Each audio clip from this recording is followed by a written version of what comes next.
მოგესალმებით, მადლობა მოწვევისთვის. თავისუფლება სინდისის პატიმრებს, ახალი ჩვენ შეიძლება ითქვას არ გვინახავს არაფერი, რაც გაგვაკვირვებდა არც ამ ინიციატივის სახით და არც იმ რეაქციის სახით, რომელიც ქართული ოცნების მოლაპარაკე თავებმა დღეს გამოხატეს საჯაროდ, სრულიად ურცხვად, უტიფრად.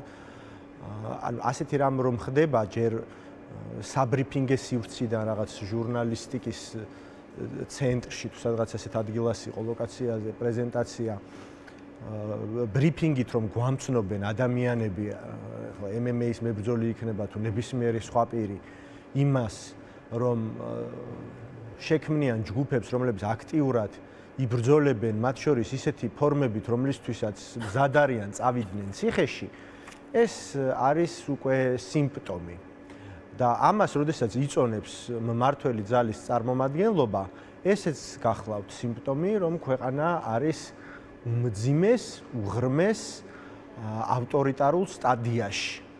ასეთი რამ ხდება ხოლმე, არ ვიცი, ირანში, რუსეთში, ბელარუსში, იანუკოვიჩის დროინდელ უკრაინაში, მსგავს ქვეყნებში და არა მარტო ესეთი ჯგუფები, ანუ ვიგილანტური ჯგუფები, რომლებიც ხშირ შემთხვევაში იარაღითაც არიან ხოლმე აღჭურვილნი და ასე თუ გაგრძელდა ცხადია ქართული ოცნების მხრიდან არც ეს გაგვიკვირდება, რომ ეს მოიწონონ და ნება დართონ, მაგრამ ქართულ საზოგადოებას მე მგონი ეს არ უნდა უკვირდეს, იმიტომ რომ სხვა ვინ იყვნენ, აბა ის ტიტუშკები, რომლებიც ჯერ კიდევ რუსული კანონის დროს ძალადობდნენ, თავს ესხმოდნენ აქტიურ მოქალაქეებს, პოლიტიკოსებს, რამდენი შემთხვევა იყო, ხო?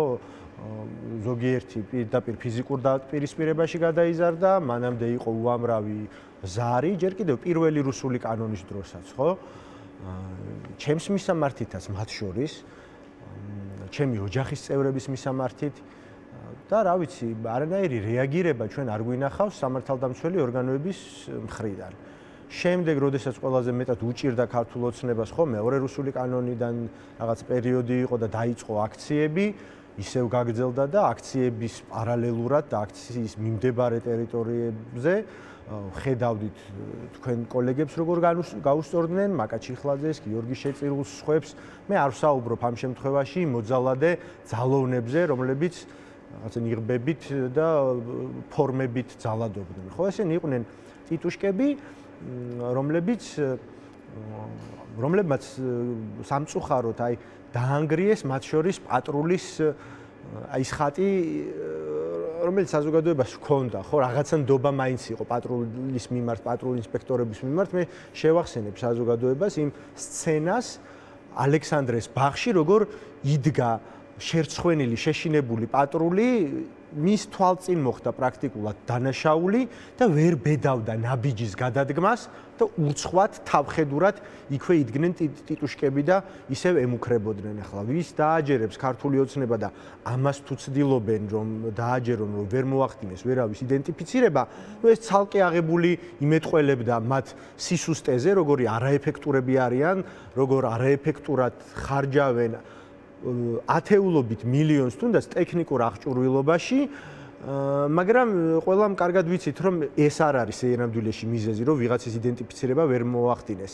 ეხლა თუ 10,000-იან მიტინგებზე მოახდინეს ნიღბიანი დემონსტრანტების გამოვლენა და იდენტიფიცირება, მაშინ როდესაც ჩინური ტექნოლოგიებით და ეს სათვალთვალო ვიდეოკამერები ყველგან დაყენებული აქვს, რამენაირად ამ ტიტუშკების ვინაობასაც გამოავლენდნენ, მაგრამ ეს ცხადია იმაზე მეტყველებს, რომ არამხოლოდ ნებადართული, არამხოლოდ მოთმენილი, არამხოლოდ საქმის კურსში ნამყოფები არიან, ხო და ეს ქართული ოცნების მხრიდან ეს არის ასე ვთქვათ, ამ მხრივ სანქცირებული, არამედ უშუალო დავალებები მიდის კონკრეტული პირების მიმართ, კონკრეტული პირების დასასჯელად და ცხადია სამართალი ამ შემთხვევაში ისვენებს.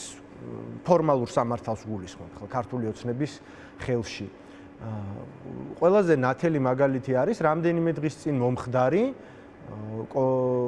კომიკოსზე, ადამიანზე, რომელსაც ჰქონდა თავისი პერფორმანსი, მიუხედავად იმისა, ეხლა შინაარსობრივად ვის მოსწონს ეს და ვის არ მოსწონს, გაუსწორდნენ ხო, პირდაპირ გაუსწორდნენ, სისხლის სამართლის დანაშაული ჩაიდინეს, ამის ვიდეო კადრებიც არსებობს და ქართული ოცნების ერთ-ერთი ლიდერი დიტო სამხარაძე გამოვიდა და თქვა, რომ თავდებში ჩაუდგებიო მეო მას ჩემი დეპუტატის მანდატითო. აი ამითი მინდაო ვისარგებლოო. ანუ სად ცხოვრობთ საერთოდ? რომელ ქვეყანაში და როგორ სახელმწიფოში ცხოვრობთ? ჩვენ ახლა უშუალოდ სამხარაძისგან მანამდეც გვახსოვს პირდაპირ მუქარები, პარლამენტის დარბაზშიც გვახსოვს, ქართული ოცნების ოფისშიც გვახსოვს, როგორ იგინებოდა და რა ჟესტებითაც იყენებდა და ავლენდა თავის აგრესიას და როგორ ემუქრებოდა მოქალაქეებს და ასეთი რამ ხდება რუსეთის ფედერაციაში კადიროვის ჩეჩნეთში, ხო? ეს კადიროვშინა რაც არის, ახმად სილა, შეიძლება აქაც ჰქონდეთ რაღაცა მსგავსი სლოგანი ბიძინასთან დაკავშირებული. ასეთი დაჯგუფებები არსებობს ირანში, ყველაზე ცნობილი არის ბასიჯები, ხო? რომლებიც უმოწყალოდ ზდევნიან და კლავენ კიდეც ადამიანებს, ვინც რეჟიმის წინააღმდეგ არის. ისტორიულადაც ყოფილა მსგავსი ნახევრად გასამხედროებული პარამილიტარისტური დაჯგუფებები, რა ვიცი, SA გერმანიაში და არც ჩვენს უახლეს ისტორიაში ვართ სამწუხაროდ ასეთი ფაქტების და ასეთი დაჯგუფებების გარეშე წარე გამოცდილება გვაქვს ძალიან 90-იანი წლების და ამის წახალისებას რომ ქართული ოცნება ცდილობს ეს უკვე ფაქტია და მათი საჯარო განცხადებებიდანვე ჩანს. ასეთი განცხადების გაკეთების შემდეგ რაც ჩვენ დღეს მოვისმინეთ, მთელი სუსი, შინაგან საქმეთა სამინისტრო, კრიმინალური პოლიცია, ყველაფერი უნდა იდგეს ფეხზე. პოლიტიკური განცხადებები ცალკე უნდა კეთდებოდეს და ცალკე უნდა სამართალდამცველებს ჰქონდეთ ამაზე კაცრი და უმკაცრესი რეაგირება. მიუხედავად იმისა, რომ ეს შეიძლება მხოლოდ ბრიფინგი იყო და ჯერჯერობით კონკრეტული ნაბიჯი არ გადაუდგამთ, ასე იზამდნენ ნორმალურ ქვეყანაში, მაგრამ რა თქმა უნდა, საქართველოს ძალიან შორს არის ნორმალური ქვეყნის სტატუსიდან და ეხლა იქ სადაც 90-იანი წლების აგენტები და იმ ბნელი წარსულის გადმონაშთები, ნანა კაკაბაძეები და სხვები გამოდიან და პირდაპირ აცხადებენ სასამართლო პროცესებზე, რომ სურთ პოლიტიკური ველის მოსუფთავება და მათი საჩივრის საფუძველზე ვითომ ამ ხელა საქმე წამოიწყო პროკურატურა, რომ მთელი ოპოზიციური სპექტრის ლიდერები პასუხისგებაში მისცეს, აქ რა თქმა უნდა ჩვენ არაფერი გვიკვირს. სხვადასხვა მიზანი შეიძლება ჰქონდეს, მე არ მინდა ეხლა შორს წავიდე და განსაკუთრებული ყურადღებაც დავუთმო ამ ყველაფერს, იმიტომ რომ სწორედ ის სპორტსმენები ზოგიერთი პარლამენტში ყავთ შერეკილი და ვნახეთ, ხო, როგორ იყენებენ თავიანთი კუნთებს და ოლიმპიური ჩემპიონობის მას ამ პატივს საერთოდ ხაზი გადაუსვეს 1-10-ზე, როდესაც ძალადობდნენ და სხვები კიდევ ტიტუშკების სახით ყავთ მობილიზებულები, აგერ რამდენიმე დღის წინ იყო შემთხვევა და ამის მიმართაც მედეგობა გამოიჩინა საზოგადოებამ და არ მგონია რომ ამითი რაღაცა შეიცვალოს იმ თვალსაზრისით რომ ვიღაცა განსაკუთრებით დაშინდეს. ეს შეიძლება მათი მიზანი იყოს, მაგრამ თვითონ ფაქტი, თვითონ სახელმწიფოს მხრიდან და ქართული ოცნების ბოსების, პატარა ბოსების, ახლა ერთი ბოსი ხავს ქართულ ოცნებას. მხრიდან მსგავსი რეაქციები კიდევ ერთხელ მეტყველებს, რომ ეს არა მხოლოდ სანქცირებული, არამედ პირდაპირ დავალებულიც არის მათ მიერ. კი ბატონო. და გიორგი, იმ ფონზე, როდესაც განსხვავებულ აზრს ისედაც დევნიან ნებისმიერი ფორმით, ეს იქნება პატიმრობა, სოციალურ ქსელში გამოთქმული მოსაზრების გამო, ხუმრობის გამო, რომ ფიზიკური ანგარიშწორება ხდება, ყველაფერი განსხვავებული და კრიტიკული ისჯება, ხომ, ქართული ოცნების მხრიდან. აი, დღეს ამ ორგანიზაციით რა დაანონსეს, როგორ ფიქრობთ? ხო, კიდევ ერთხელ ვამბობ, რომ ამითი რაღაცა განსაკუთრებული, ჩემი აზრით, ჩემს აღქმაში და საზოგადოების დიდი ნაწილის აღქმაშიც ასე ვფიქრობ, არ მომხდარა. ან ტიტუშკები ხო მიყვნენ. ხო ყავდათ ისედაც, აი ჩვენვე გავიხსენეთ არაერთი შემთხვევა. ხო იგივე მაკაჩიხლაძეს და გიორგი შეწირულს, ვინც დაესხა თავს და ფაქტობრივად სასიკვდილოდ გაიმეტეს. ესენიც ხო ასეთი რაზმის წარმომადგენლები? ზუსტად და მაგიტომაც ვამბობ, რომ არაფერი ახალი მომხდარა, მათ არც ორგანიზებულობა აკლდათ. არც რაოდენობა და რიცხოვნობა და შემადგენლობა აკლდათ და უბრალოდ მანამდე კიდევ ნიღბებით იყვნენ ხოლმე და ამაზე ქართული ოცნება ამბობდა, რომ აი სამართლიანი აღშფოთება საზოგადოებაში გამოიწვიეს. სხვადასხვა კარტი გაათამაშეს, სხვადასხვა რამ მოიფიქრეს. კიდევ ერთხელ ვამბობ, ამას მე განსაკუთრებულ მნიშვნელობას არ მივანიჭებდი. ზოგადად სხვადასხვა კარტის გათამაშება ივანიშვილის ხელწერაა, რაღაცა ერთი თემის მეორე თემით გადასაფარად, ხო? ხშირად ხდება ხოლმე, რაღაცას წამოიწყებენ, მე რეზერვში აქვთ. ეს არის მათი იაფფასიანი მეთოდები, ესეთი კლასიკური რეჟიმული მეთოდები, რომელთაც ცდილობენ რაღაც სხვადასხვა მიზანს მიაღწიონ. დაშინება იქნება ეს თუ რაღაც აი ამ საკითხით მე გადაფარონ სხვა საკითხი ხა.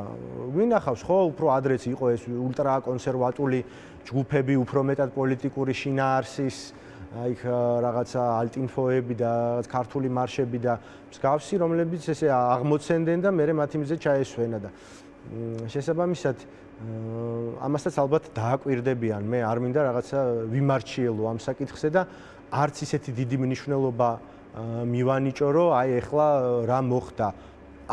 შეიძლება რა თქმა უნდა ძალიან ცუდი ტენდენციაა და კიდევ ერთხელ ვამბობ, პირველადი პასუხისმგებლობა ახლა სამართალდამცავი და უსაფრთხოებაზე, სახელმწიფო უსაფრთხოებაზე, კონსტიტუციური ორგანოების უსაფრთხოებაზე და სამოქალაქო უსაფრთხოებაზე პასუხისმგებელი უწყებებისთვის ეს უნდა იყოს განგაშის საფუძველი. რისი გულისთვის იჭერენ პოლიტიკოსებს და პოლიტიკურ ლიდერებს, ეს მართლა სამარცხვინო ჟესტიკულაციის საქმე რო აქვთ. ან პარალელები ხო უნდა გავალოს საზოგადოებამ და ნახონ იმ ადამიანებს რისთვის აპატიმრებენ ჟესტებითო ძალადობის წახალისება მოახდინესო და ამათ პირდაპირ თქვენს რომ ჩვენო დავიცავთ რაღაცა გაურკვეველ ღირებულებებს. გაურკვეველს იმიტომ რომ მათთვის არ არის იმ ღირებულების შინაარსი ცნობილი. საქართველოს ისტორია არ იციან და ორი წიგნი არ წაუკითხავთ. უბრალოდ რაღაც სიტყვების რახარუხია და ამბობენ რომ ხო ახლა ამის გულისთვის და ჩვენი სიწმინდეების გულისთვის სრულიად ამორფული ტერმინები არის და ესეთი ტერმინები ცხადია ყოველთვის იძლევა ინტერპრეტაციის შესაძლებლობას. იმიტომაც შევადარე მე ბასიჯებს და იმიტომაც შევადარე კადიროვის დაჯგუფებებს და სხვა მსგავს პარამილიტარისტულ ჯგუფებს. ესეთი ინიციატივები ყოველთვის არის ხოლმე სახელმწიფო უსაფრთხოების რადარის ქვეშ როგორც მინიმუმ და ნებისმიერი მათი ნაბიჯი უნდა იყოს გამადიდებელი შუშით შესწავლილი, მაგრამ ქართული ოცნების მხრიდან რა უნდა მოვითხოვოთ, როდესაც ისინი თავად არიან ამისი წამხალისებლებიც და დავალების გამცემებიც. კი, და გიორგი, და შევეხოთ კიდევ ერთ ძალიან მნიშვნელოვან საკითხს, ვფიქრობ, რომ ალბათ აი ამ ახალი ორგანიზაციის შექმნაზე უფრო მნიშვნელოვან საკითხს და ეს არის განცხადებები, რომელიც კეთდება ევროკავშირთან დაკავშირებით, ალბათ ნახავდით, დღეს პარლამენტის თავმჯდომარემ პაპუაშვილმა თქვა, რომ ევროკავშირის გარეთ დარჩენა პატარა სახელმწიფოებისთვის შესაძლოა უფრო სასარგებლოც კი აღმოჩნდესო და ამის შემდეგ იყო ცალკეული კომენტარები და ამბობდნენ, რომ ფაქტობრივად პირდაპირ თქვეს, რომ თუ ევროკავშირში გავწევრიანდებით, ჩვენ დავკარგავთ სუვერენიტეტს, იმიტომ რომ რაღაცა ამ კავშირში ჩვენ არ გვაქვს უფლებები, გვაქვს მხოლოდ ვალდებულებებიო, ესეთი კომენტარები გაკეთდა დღეს. რა სიტყვით, რა ახალ ნარატივს, ესე ვთქვათ, ამუშავებს ქართული ოცნება ამ განცხადებებით და რამდენად აქვს პერსპექტივა ქართულ საზოგადოებაში, რომლის დამოკიდებულებაც უდიდესი უმრავლესობის ძალიან კარგად არის ცნობილი ევროკავშირთან დაკავშირებით, როგორი არის ხელისუფლებისთვის.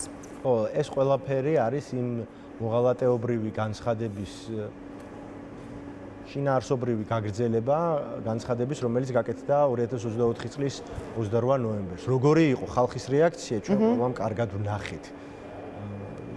ქართულ ხალხს თავისი პოზიცია ამასთან დაკავშირებით აქვს კაფიოდ ნათქვამი. არის საკითხები, როდესაც ხალხი ყველა საკითხზე არ გამოხატავს პოზიციას, ხო, ამისთვის სჭირდება წარმომადგენლები, ირჩევს ვიღაცას და მერე ის წარმართავს საგარეო პოლიტიკას. კონსტიტუციითაც საგარეო პოლიტიკის ძირითადი ხაზები, რა თქმა უნდა, ხელისუფლება უნდა განსაზღვროს, მაგრამ ეს არ ეხება ევროპულ პოლიტიკურ კურსს, იმიტომ რომ ევროატლანტიკური კურსი ჯერ პლებისციტის დონეზე 2008 წელს არის დაფიქსირებული, უშუალოდ დააფიქსირა ქართულმა ხალხმა და შემდეგ ეს არის ქცეული საქართველოს კონსტიტუციის 78 მუხლად. მისგან გადახვევის უფლება არ აქვს არავის. ლეგიტიმურიც რო იყოს ქართული ოცნება და რომ არ მიიტაცებინა 2024 წლის არჩევნები, მაინც არ ექნებოდა ამ ხაზიდან გადახვევის უფლება, ამ ვექტორის შეცვლის უფლება. დაიწყეს 28 ნოემბერს. ახლა აგრძელებენ მთელი მათი ანტიევროპული პოლიტიკა, ანტიდასავლური ნარატივები. სინამდვილეში ეს ყველაფერი არის ანტიეროვნული ხასიათის. ეს ეწინააღმდეგება ქართველი ხალხის ნებას. როდესაც ხშირად გვიხსენებია და გვიწოდებია მათთვის რუსები იმიტომ კი არ არიან, რომ რუსული გვარები აქვთ და შეიძლება რუსულად კარგად ლაპარაკობენ. შეიძლება რუსული წესიერად არც იციან ქართული ოცნების აბსოლუტურმა უმრავლესობამ, ვინც არიან მეტნაკლებად პოლიტიკაში. მეტნაკლებად პოლიტიკაში, იმიტომ ვამბობ, რომ ისინი პოლიტიკოსები არ არიან, ხო, ისინი არიან რეალურად ერთი კაცის ნების ამსრულებლები, რაღაცა ღილაკზე თითის დამჭერები, მათ ვინ ეკითხებათ. ოღონდ ეს ნება, ეს დირექტივა მოდის, რა თქმა უნდა, ისევე როგორც სახელმძღვანელო ნაბიჯები რუსეთიდან. აი ეს დოქტრინა სუვერენული დემოკრატიის, ხო, რაც პაპუაშვილმა დღეს ახსენა, ამისი გამოხატულებაა, ხო? მოგონილი სუვერენიტეტის მცველები, ხო? ეს მოდის პუტინის რუსეთიდან. სურკოვის დოქტრინა არის პოლიტიკური, რომელსაც იყენებენ ახლა და კიდევ ერთი საბაბია თუ რაღაც კბილი მოუსინჯეს, არ ვიცი ამ ყველაფერს, რომ თურმე ევროკავშირი არ გვჭირდება. თურმე ევროკავშირი ჩაგრავს, ან ჯერ ევროკავშირში არ შევსულვართ საერთოდ. ყველაფერს აკეთებენ იმისთვის, რომ ევროკავშირის კარი ჩვენთვის იყოს უფრო და უფრო შორს.